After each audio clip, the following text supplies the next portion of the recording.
시간 함께 하나님의 말씀 같이 여시겠습니다. 오늘 우리에게 주신 하나님의 말씀은 마태복음 17장 1절에서 13절의 말씀입니다.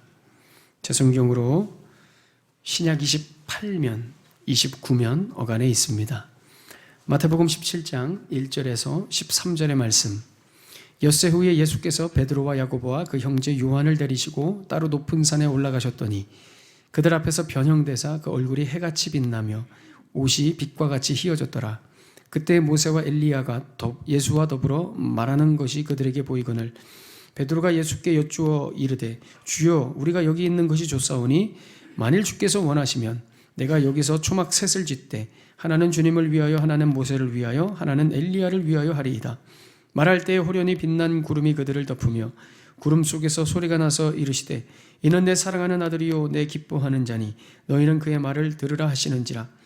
제자들이 듣고 엎드려 심히 두려워하니 예수께서 나와 그들에게 손을 대시며 이르시되 일어나라 두려워하지 말라 하시니 제자들이 눈을 들고 보매 오직 예수 외에는 아무도 보이지 아니하더라. 그들이 산에서 내려올 때에 예수께서 명하여 이르시되 인자가 죽은 자 가운데서 살아나기 전에는 본 것을 아무에게도 이르지 말라 하시니 제자들이 물어 이르되 그러면 어찌하여 서기관들이 엘리야가 먼저 와야 하리라 하나이까. 예수께서 대답하여 이르시되 엘리야가 과연 먼저 와서 모든 일을 회복하리라. 내가 너희에게 말하노니 엘리야가 이미 왔으되 사람들이 알지 못하고 임의로 대우하였도다. 인자도 이와 같이 그들에게 고난을 받으리라 하시니 그제서야 제자들이 예수께서 말씀하신 것이 침례 요한인 줄을 깨달으니라. 아멘. 베드로는 지난 본문에서 우리 예수님께 사탄이라는 그런 말을 들으며 아주 책망받았습니다. 그런데 오늘은 예수님이 아니라 하나님께서 베드로를 직접 혼내십니다. 오늘 5절의 말씀에 보시면 베드로가 말할 때에 베드로의 말이 끝나고 나서 5절에 호련히 빛난 구름이 그들을 덮으며, 구름이 덮였다는 것은 하나님이 임재했다는 것입니다. 쫙 하나님이 임재해서 하나님의 그 영광스러운 임재를 상징하죠. 구름 속에서 소리가 나서 이르시되 이는 내 사랑하는 아들이요 내 기뻐하는 자니 너희는 그의 말을 들으라. 하나님이 베드로를 질책하십니다. 지난주에 베드로가 책망받은 이유는 잘 아시는 대로 예수님의 십자가 죽음을 베드로는 받아들이지 못했습니다.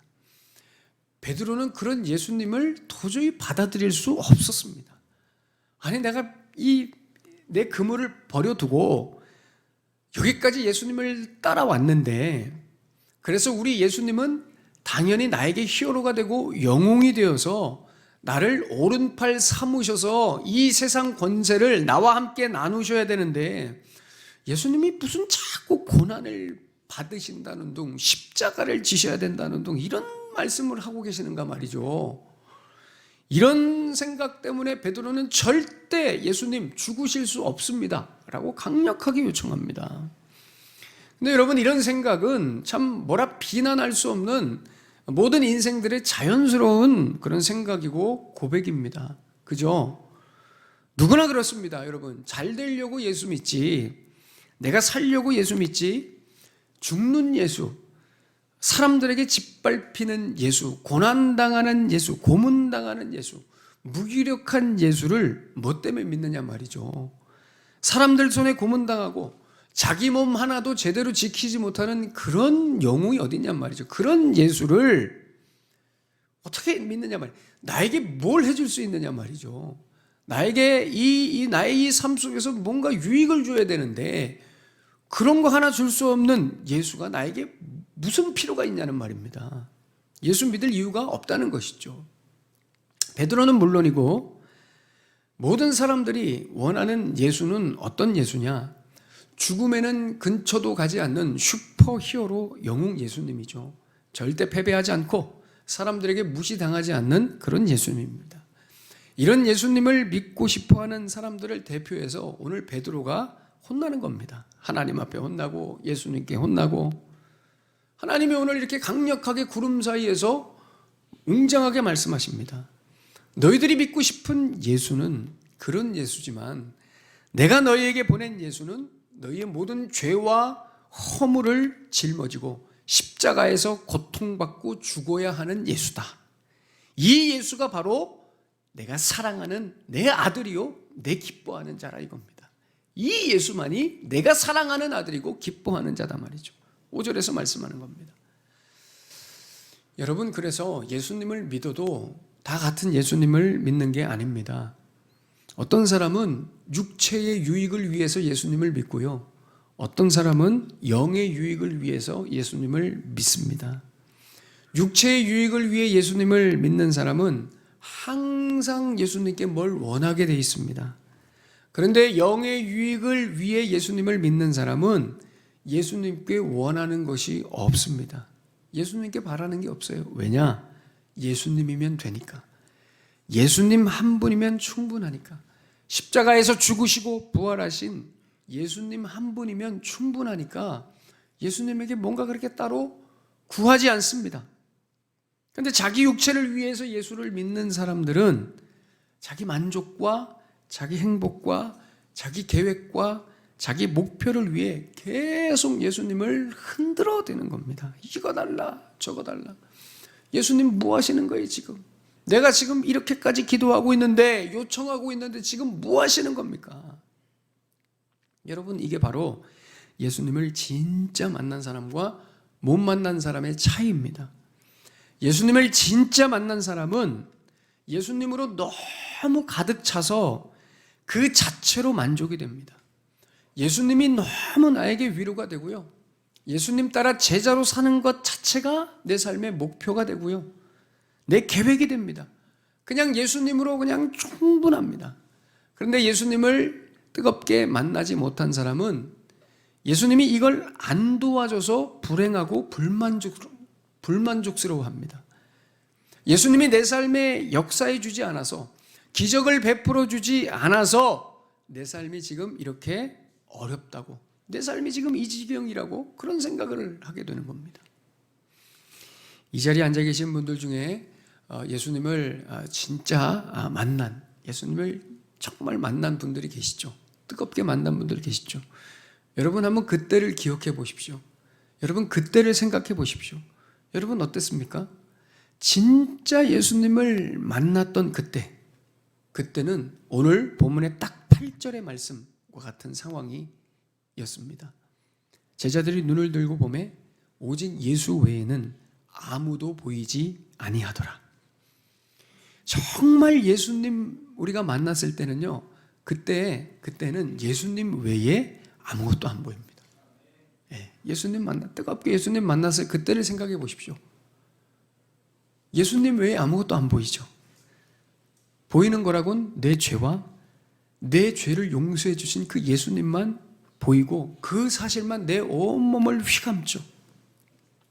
십자가에 못 박히신 예수님의 그 손과 발만 내 눈에 보입니다. 그냥 예수님만 보여요. 그냥 내 입에서 이 말만 나오죠. 아, 예수님이 내 죄를 다 사해 주셨구나. 내 죄를 우리 예수님이 깨끗하게 해 주셨구나. 이 감동에만 젖어 있죠. 예수님 만났을 때 생각해 보세요, 여러분. 제가 아직도 기억합니다. 예수님을 뜨겁게 만났을 때 그냥 아무 이유 없이 그냥 희죽희죽 웃고 있는 제 자신이 아직도 기억납니다. 너무 기뻐서. 예수님밖에 보이지 않죠. 더 놀라운 것은 이미 예수님을 바라보고 뜨겁게 예수님으로 충만해 있는데 더 예수님만 간절히 바라보고 싶은 갈망이 생깁니다. 그때는 예수님을 만나고 예수님을 보고 있는데 더 예수님을 만나고 보고 싶고 갈망하고 싶은, 예수님 외에는 보이지 않는, 마치 그 예전에 그 KBS 드라마에 그 첫사랑이라는 드라마가 있었는데 거기 손현주 씨가 기타 치면서 불렀던 찬양이래. 불렀던 노래 중에 보고 있어도 보고 싶은 그런 노래가 있었습니다. 막 띵가띵가 하면서 보고 있어도 보고 싶은 막 하면서, 우리 젊은 세대는 모를 수 있는데, 마치 그런 노래처럼 예수님을 보고 있고 만나고 있는데도 더 뜨겁게 예수님을 만나고 싶은 그런 갈망이 막 내 안에 넘쳐나죠. 예수님을 처음 만났을 때. 우리가 잘 아는 찬양 중에 죽게 가까이라는 찬양이 있어요. 이 찬양의 가사 후반에 보시면 목마른 나의 영혼 주를 부르니 주님 나의 마음을 만져주십시오. 주님만을 원합니다. 주님만을 더 원합니다. 나의 마음 만져주십시오. 저는 이 찬양이 얼마나 좋은지 모르겠습니다. 주님 내 마음을 만져주십시오. 저는 주님을 원합니다. 더 주님을 원합니다. 지금보다. 제 인생의 목표와 갈망이 있다면 다른 게 아닙니다. 지금보다 예수님을 더 원하는 겁니다.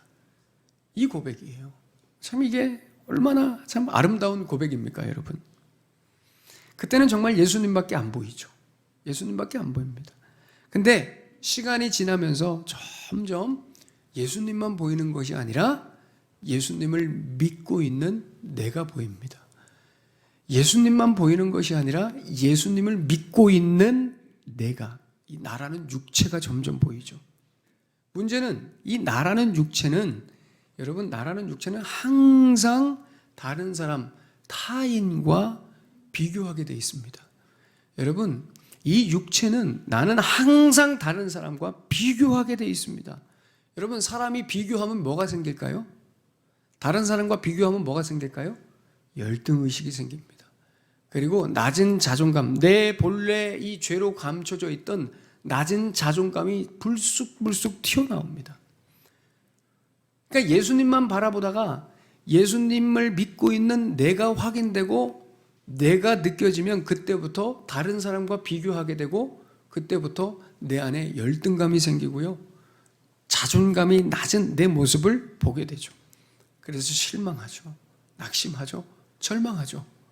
저 사람은 잘하는 것 같고 잘 되는 것 같은데 나는 이상하게 왜 맨날 이 모양 이 꼴인가, 이런 생각을 하면서 낮은 열등감에 또 자존감에 어찌할 바를 몰라 하는 겁니다. 여러분, 아무리 잘하고 아무리 높아져도 아무리 훌륭해도 사람은 그렇습니다. 제가 가끔 종종 드는 예로 대전에 가시면 카이스트가 있죠. 카이스트는 전국에서 공부 제일 잘하는 친구들 모아놓은 데입니다. 그런데 카이스트에는 매해 안타깝지만 1명에서 2명 정도는 매해 목숨을 끊는 우리 학생들이 있습니다. 왜 그럴까요? 왜 그럴까요? 내가 공부 제일 잘해서 여기 온 줄 알았는데 나보다 공부를 더 잘하는 사람이 있는 거예요. 그걸 못 견디는 거예요. 아무리 노력을 해도 저 사람을 못 이기는 거예요. 그래서 4.4 맞은 애가 4.5를 보면서 절망하는 거예요. 열등의식을 느끼고. 그죠? 제가 대학 다닐 때 최고로 점수를 못 맞았던 것은 2.6이었습니다. 놀라운 점수죠. 그때 한참 박찬호가 메이저리그에서 이렇게 야구를 할 때 그 방어율과 거의 흡사한 저의 박찬호 선수의 야구를 보면서 제가 대학교에서 이렇게 대학 생활을 했는데 거의 방어율과 흡사한 저의 학점은 그래도 낙심하지 않습니다. 왜요?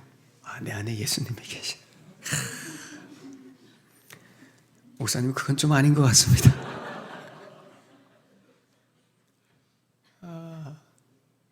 행복했습니다. 2.6을 맞든 뭐. 근데 저는 너무 그때 너무 안타까웠습니다. 우리 공부 잘하는 청년들이 카이스트에 있는 애들이 한두 명씩 꼭 1년에 한두 명이면 기숙사에서 목숨을 끊습니다. 그래서 여러분, 이 카이스트 근처, 대덕연구단지 근처에는 교회가 많습니다. 아이러니죠. 그러니까 이 우리의 열등감, 낮은 자존감. 왜요? 예수님만 바라보지 않고 나를 보니까요. 내가 드러나고 내 육체가 점점 드러나니까요. 예수님 자체를 원하는 것이 아니라 예수님에게 자꾸 뭘 바라게 되니까. 나를 위해서. 여러분, 이런 신앙생활이 되면 자꾸 예수님을 바라보는 게 아니라 예수님께 뭘 바라는 신앙생활이 되면 이렇게 점점 가다 보면 어떤 문제가 생기냐면 예수님이 점점 흐릿해집니다. 예수님이 점점 흐릿해져요. 왜요? 내가 지금 바라고 원하는 것이 더 중요하지 예수님이 중요한 게 아니에요. 내가 바라고 있는 내 원함이 중요하지 예수님이 중요하지 않아요. 그러니까 예수님이 점점 흐릿해집니다. 그런데 그 흐릿한 예수님에게 뭔가는 얻어야 되겠고 뭔가 도움은 받아야 되겠고, 그런데 자꾸 예수님은 흐릿해져 가고 그러니까 사람들이 흐릿한 예수님을 선명하게 붙들어 보려고 자꾸 다른 방법을 동원하는 겁니다. 자꾸 다른 걸 연결시켜서 예수님을 확인하고 싶어요. 선명하게. 그게 뭐냐? 신비주의고요. 그게 방언이고요. 그게 어떤 멜로디 좋은 찬양. 여러분, 내가 지금 예수님을 뜨겁게 만나고 있지 않은데 멜로디 좋은 찬양을 들으면 예수님을 뜨겁게 만나집니까? 물론 그럴 수 있지만 그게 본질이 아닙니다. 그리고 어떤 예수 잘 믿는 어떤 분들의 간증, 이런 걸로 자꾸 예수님을 확인하려고 그래요. 성령 충만해 보이는 어떤 목사님, 큰 교회, 어떤 증거들, 현상들, 이런 것들을 통해서 예수님을, 흐릿한 예수님을 분명하게 확인해 보려고 하는 겁니다. 자꾸 이런 식으로. 오늘 베드로가 그렇습니다. 오늘 베드로가 예수님을 제대로 만나지 못했기 때문에 예수님이 누구신지, 예수님이 뭐하러 오신 분이신지를 전혀 몰랐기 때문에, 그러니까 예수님이 항상 베드로는 헷갈리죠. 그런데 오늘 예수님이 3절에 보시면 누구랑 같이 계세요? 오늘 3절에 누구랑 같이 계세요? 모세와 엘리야랑 함께 계시는 거예요. 이야, 예수님이 이런 분이셨군요. 제가 예수님 당신은 잘 몰랐지만 모세가 누군지는 분명히 압니다. 엘리야가 누군지는 저는 분명히 압니다. 아니, 우리 예수님 모세와 엘리야랑 어깨를 나란히 할 수 있는 분이셨습니까? 그런 분인지 미처 몰랐습니다. 이런 분위기인 거예요. 예수님의 진 면목을 옆에 있는 모세와 엘리야를 통해서 이해하고 있는 겁니다. 저 위대한 모세와 엘리야, 이야, 우리 예수님이 모세와 함께 계시다니, 엘리야와 함께 계시다니, 예수님이 대단한 분이셨구나. 여러분, 참 이게 베드로가 얼마나 놀랐는지 흥분하면서 이런 소리를 하죠. 4절에 베드로가 예수께 여쭈어 이르되 주여, 우리가 여기 있는 것이 좋사오니 만일 주께서 원하시면 내가 여기에 초막셋을 짓되 하나는 주님을 위하여, 하나는 모세를 위하여, 하나는 엘리야를 위하여 하리이다. 예수님 미처 이런 분이신 줄 정말 몰랐습니다. 모세와 엘리야와 어깨를 나란히 하는 분이셨다니, 예수님 내려가지 말고 여기서 우리 천막 짓고 사십시다. 아, 이제 예수님을 제가 분명히 봅니다. 예수님이 이런 분이셨군요. 베드로는 지금 모세와 엘리야를 통해서 예수님을 확인하고 있는 겁니다. 이게 안타까운 겁니다. 이게 얼마나 안타깝습니까? 우리 예수님을 모세와 엘리야와 동급으로 보는 거예요. 참 부끄러움은 우리 몫입니다.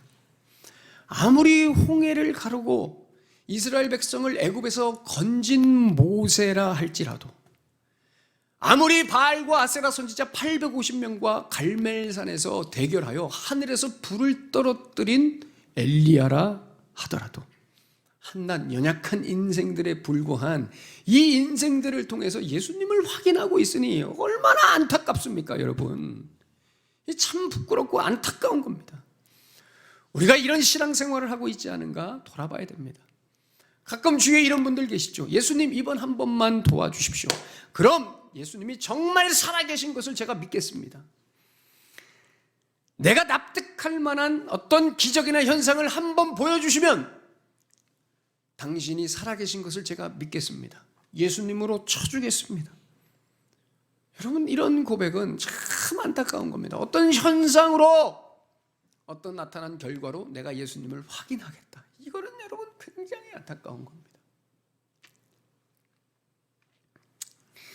이게 다 왜 그런다고요? 예수님을 못 만나서 그렇습니다. 그리고 그 예수님 한 분만으로 내가 만족이 안 돼서 그런 겁니다.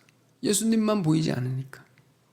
사랑하는 여러분, 여러분들의 신앙 속에서 예수님만 보이셔야 됩니다. 아멘.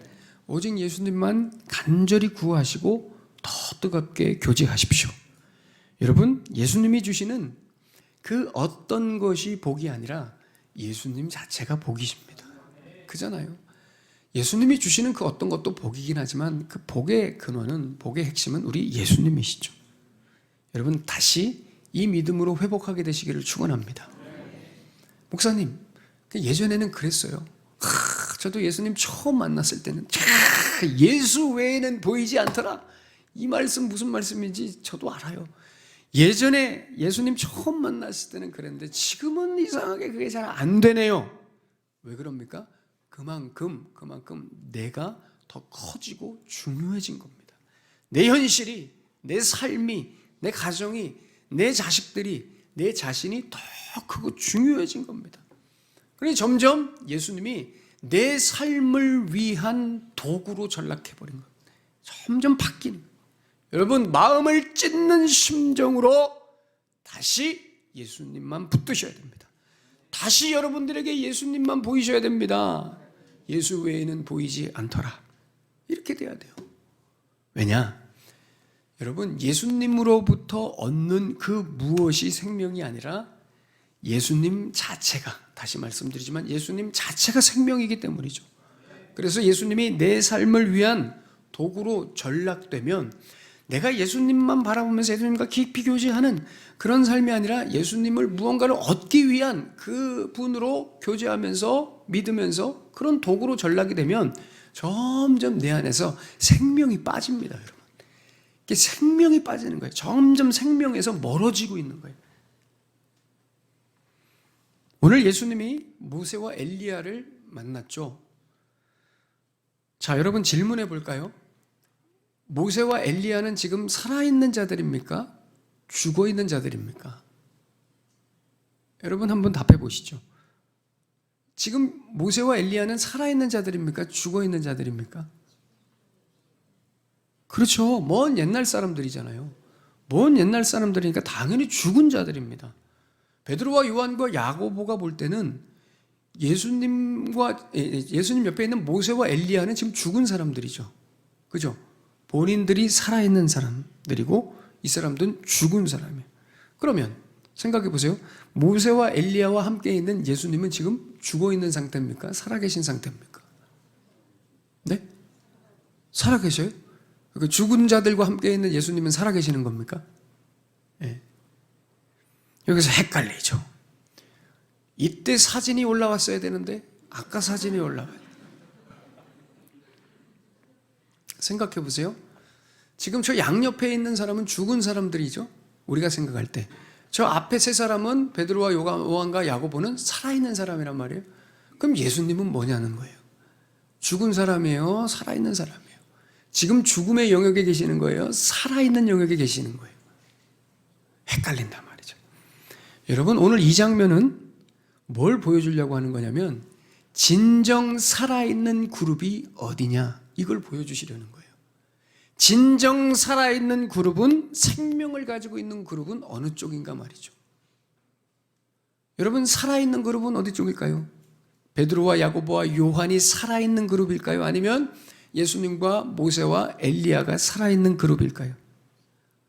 어느 쪽이 살아있는 그룹일까요? 그렇습니다. 지금 예수님과 모세와 엘리야가 살아있는 그룹이고요. 성경은 이걸 얘기하고 싶은 겁니다. 베드로와 야고보와 요한은 죽어있는 그룹이라는 거예요. 살아있지만 죽어있는 그룹이라는 거예요. 여러분, 목사님 지금 이 사람들이 살아있는데요.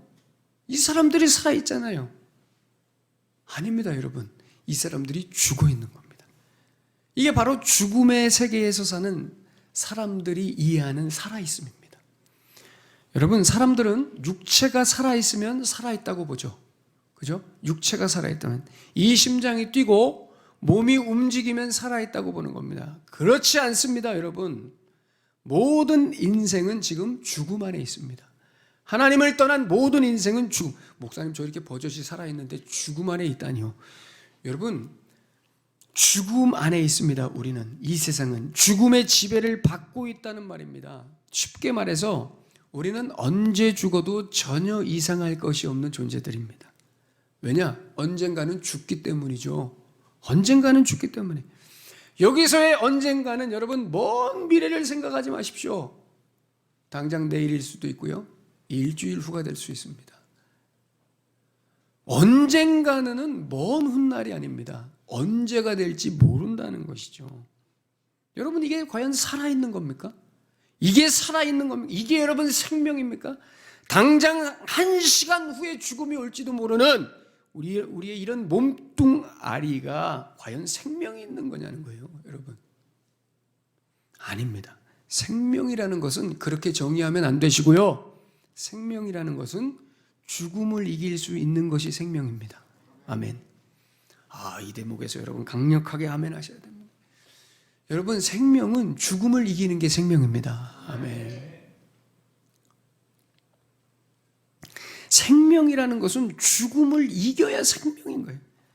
아직 죽지 않았다고 숨 쉰다고 생명이 있는 게 아니라 죽음을 이겨낼 수 있어야 생명인 겁니다. 여러분, 호흡하고 있는 걸 살아있다고 생명이라고 여기시면 안 됩니다. 이 호흡은 아무것도 아닙니다. 그냥 숨만 쉰다고 해서 살아있는 게 아닙니다. 여러분, 세상을 보십시오. 호흡만 하고 있는 인생들, 살아있지만 살아있지 않은 것 같은 인생들이 너무 많습니다. 주위를 보십시오. 여러분, 살아있지만 전혀 산 것 같이 살고 있지 않은 사람들이 너무 많습니다. 그잖아요. 호흡하고 있지만 여전히 그 상처 때문에, 그 절망 때문에 우울하고 낙심하고 중독에 빠져 있고 두려움에 사로잡혀서 아무것도 못하는, 제가 예전에 이런 말씀도 드렸죠. 제가 아는 어떤 청년이요, 집에 와서 옷을 벗지 못합니다. 여자 청년이. 왜 옷을 벗지 못합니까? 자기 방에 들어오면 자꾸 누가 보고 있으니까. 절대 옷을 벗지 못합니다. 씻지도 못합니다. 인생이 그렇습니다. 호흡하고 있어요. 숨 쉬죠.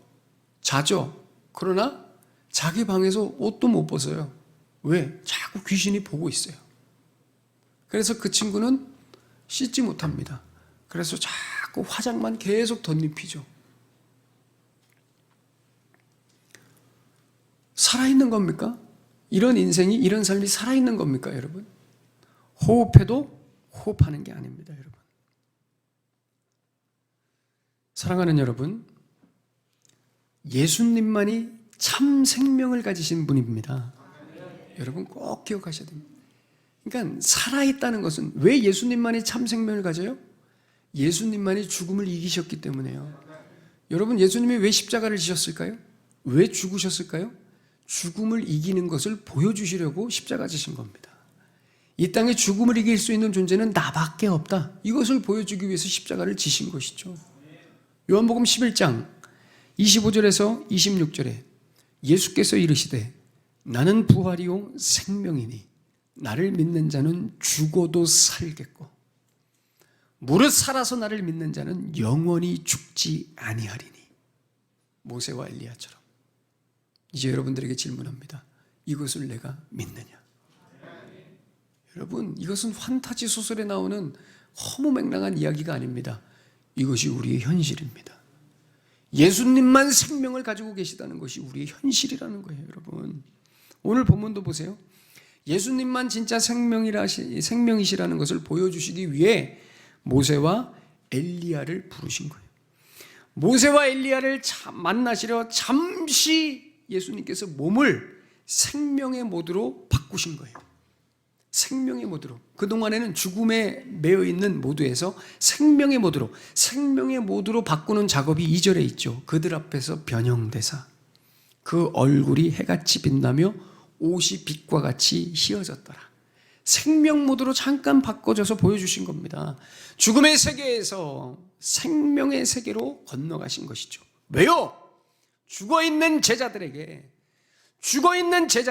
우리에게 진짜 생명이 무엇인지를 보여주시기 위해서입니다. 생명은 이런 것이다 말이죠. 눈앞에서 똑똑히 봐라 말이죠. 육체가 끝나면 그저 같이 끝나는 것이 생명이 아니라 이렇게 너희들 눈앞에 모세와 엘리야가 보이는 것처럼 영원히 죽음을 이기고 사는 것이 생명이다 말이죠. 여러분, 우리 안에 이 생명이 있습니다. 여러분, 생명은 죽음과 생명을 왔다 갔다 할 수 있는 게 생명입니다. 여러분, 뭐가 생명입니까? 이걸 할 수 있는 분은 예수님밖에 없다 말이죠.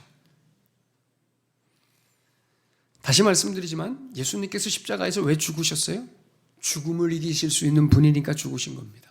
참 생명이시기 때문에 죽음으로 보여주신 겁니다. 봐라 말이죠. 누가 진짜 생명인가 봐라. 아무리 죽여봐라 이거죠. 예수님 죽지 않으신단 말이죠. 그런데 이런 예수님한테 자꾸 베드로가 예수님 죽지 마십시오. 죽으시면 안 됩니다. 죽을 수 없습니다. 이런 소리는 하고 있는 거예요. 왜요? 자기들의 수준, 자기들의 죽음의 이해는 여기서 죽으면 끝난다 생각하거든요. 그러니 오늘 예수님이 보여주시는 겁니다. 봐라, 내가 지금 누구랑 있는지. 내가 너희들이 그렇게 추앙하고 전설로 여기는 모세와 엘리야와 함께 있느니라. 누가 죽음이며 누가 생명이냐 말이죠. 누가 살아있는 그룹이며 누가 죽어있는 그룹이냐 말이죠. 나는 죽음과 생명을 왔다 갔다 하는 온 우주에 살아계신 하나님의 아들이시라는 거예요. 이게 얼마나 감격적인 대목입니까, 여러분? 사랑하는 여러분, 우리는 육체의 생명을 가지고 사는 자들이 아니라 예수의 생명을 가지고 사는 자들입니다. 아멘. 예수의 생명이 신자들 안에 있습니다. 이 생명은 놀라운 능력을 주죠. 사람들은 이 예수님의 생명의 능력을 너무 폄하하고 가치를 떨어뜨리고 이해하지 못합니다. 이 영원한 생명을 가지신 예수님께 이 제한된 육체의 유익을 얻어보려고 그래요. 이게 안타까운 겁니다. 예수의 생명을 가진 자들이 이 몸뚱아리 한번 편안해 보겠다고, 잘 살아보겠다고, 세상에서 성공해 보겠다고 이 예수의 생명을 이용해 보려고 하는 거예요. 너무 이게 수준이 차이가 나는 거예요. 거꾸로 되어야죠. 세상에서 좀 힘들고 어려워도 감사할 수 있죠. 왜요? 생명이 있으니까요. 평안할 수 있습니다. 힘들어도, 남들보다 좀 부족하고 없어도 전혀 불행하지 않죠. 전혀 불행하지 않습니다, 여러분. 물질이 있고 없으므로 우리의 불행과 행복이 결정되지 않습니다. 부족해도 절대 기죽지 않습니다. 왜요? 이게 생명이거든요. 여러분, 잘 산다고, 사업에 성공한다고, 편안하게 산다고 그게 생명입니까? 아니죠. 거기에 오히려 죽음이 더 끼고 덮이는 겁니다. 더 두렵고, 더 불안하고, 조급하고, 우울하고, 겉만 번지르르하지 속은 썩어 있죠. 여러분, 반대로 돼야 돼요. 잘 안 돼도 당당하고 자신 있게 살고 기쁘게 살고 행복할 수 있는 것이 우리 예수님의 생명인 줄로 믿습니다. 여러분, 육체의 병에서 낫는 것 중요합니다. 우리가 항상 기도하죠. 그러나 육체의 병에서 낫는 것보다 더 위대한 것은 육체의 병 중에도 예수님의 생명 때문에 위로를 얻고 기뻐할 수 있고 찬양할 수 있는 것이 위대한 겁니다. 여러분, 뭐가 살아있는 겁니까? 뭐가 살아있는 겁니까? 여러분, 생각해 보십시오. 건강함이 살아있는 겁니까? 아닙니다. 병들어도 예수님을 찬양할 수 있는 게 살아있는 겁니다. 기억하십시오. 사람은 이 병에서 나아서 살지 않습니다. 병에서 낫는다고 사는 게 아니라 예수의 생명이 있어야 사는 겁니다. 여러분, 이 확신을 가지고 사십시오. 고린도후서 4장 8절에서 10절에 이렇게 말씀합니다. 우리가 사방으로 우겨쌈을 당하여도 쌓이지 아니하며 답답한 일을 당하여도 낙심하지 아니하며 박해를 받아도 버림받지 아니하며 거꾸로 뜨림을 당하여도 망하지 아니하고 우리가 항상 예수의 죽음을 몸에 짊어짐은 예수의 생명이 또한 우리 몸에 나타나게 하려 함이라. 아멘. 사랑하는 여러분, 여러분 안에 예수님의 생명이 있습니다. 아멘. 예수님만 따갑게 오늘 바라보십시오. 예수님과 떨어지지 마십시오. 한 발자국이라도 더 붙어 있으려고 여러분 노력하셔야 됩니다. 그럴 때 우리가 오늘 8절을 고백할 수 있는 거예요. 오직 예수 외에는 아무도 보이지 아니하더라. 여러분, 이 인생이 가장 행복한 인생입니다. 이 인생이 가장 행복한, 여러분, 이 인생이 될 수 있도록 여러분 노력해 보십시오. 십자가에서 죽으신 예수님을 항상 가슴에 품고 생명을 가지고 살아보십시오. 거침없이 멋진 인생이 될 줄로 믿습니다. 오직 예수 외에는 아무것도 보이지 않는 멋진 삶 세워가게 되시기를 예수님의 이름으로 축원합니다. 기도하겠습니다.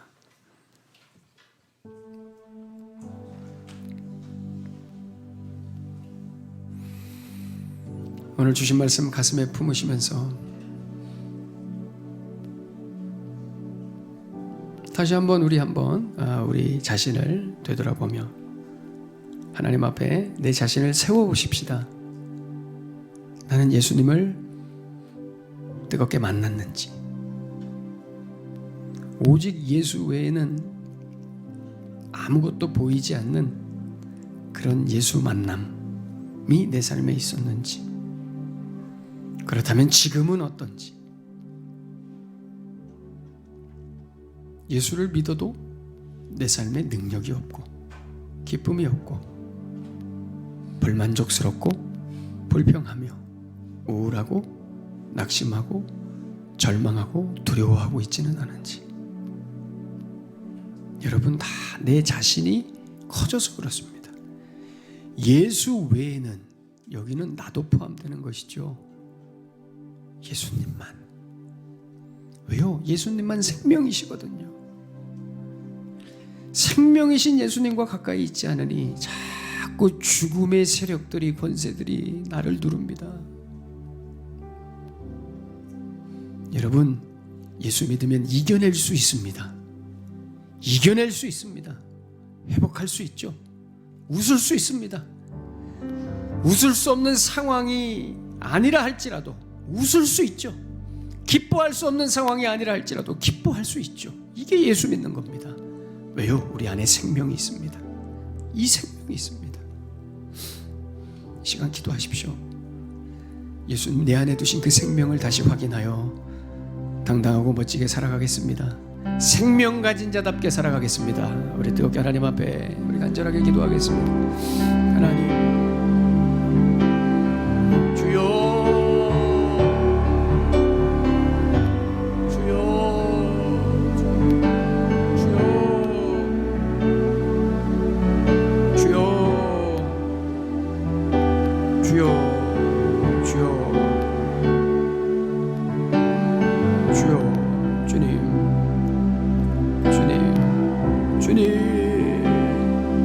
예수의 생명이,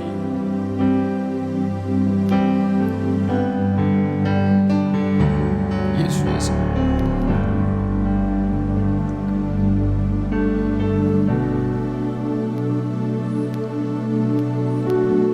하나님, 예수님의 그 생명이 내 안에 있는데 무엇을 두려워하고 있습니까? 예수님의 그 생명이 내 안에 있는데 무엇을 걱정하고 있습니까? 왜 일어서지 못합니까? 주님 나를 긍휼히 여겨주십시오. 예수여, 나를 긍휼히 여겨주시옵소서. 내 안에 예수님의 생명이 있습니다. 이 사실을 꼭 붙들고 인생 살아가며 오직 예수 외에는 아무것도 보이지 않는, 그래서 생명 가지고 멋지게 승리하는 사랑하는 주의 백성들의 삶이 되게 하여 주시옵소서. 예수님의 이름으로 축복하며 기도하옵나이다. 아멘.